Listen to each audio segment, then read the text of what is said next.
lot of people just wondering how you got caught up in this, Sharon. In her career, 53-year-old Sharon Ross was so involved with food outreach in the Twin Cities that she contacted her state senator, Sandy Pappas, to help her St. Paul nonprofit House of Refuge gain approval as a food site for children during the COVID-19 pandemic. Amid red flags, the Minnesota Department of Education had already stopped approving meal sites sponsored by Feeding Our Future. But after visiting House of Refuge in spring 2021 and after seeing some meals being prepared, Senator Pappas vouched for the organization, and it gained approval as 143 other applicants sat in limbo. Ross now admits that from that point, she scammed the federal child nutrition program out of $2.4 million, providing money to family members and buying this house in Willerny. The feds are seizing the home as part of Ross's guilty plea to wire fraud, as Ross is ordered to pay back the money. The U.S. Attorney's Office has charged 60 people in the Feeding Our Future scheme, which prosecutors call the largest pandemic fraud in the United States,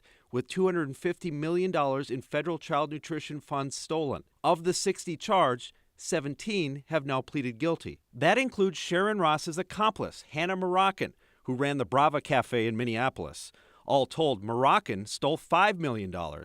In Ross's scheme, Moroccan claimed to provide the food that Ross claimed to serve to kids, including 300,000 alleged meals in September 2021 alone. They admit the number is fraudulent and inflated, but their schemes differed from many of the others who didn't even have a real restaurant or food shelf. With Ross's guilty plea, the first trial for two Feeding Our Future defendants is now scheduled for March. But the most notable defendant, Amy Bach, will be in court next month, trying to get her charges dismissed. Bach, the executive director of Feeding Our Future, is accused of receiving kickbacks by signing up fraudulent meal sites. But she claims Feeding Our Future simply received administrative fees, and she did not profit. Bach and 42 other defendants' cases are still pending, as several of them have been granted permission to travel overseas.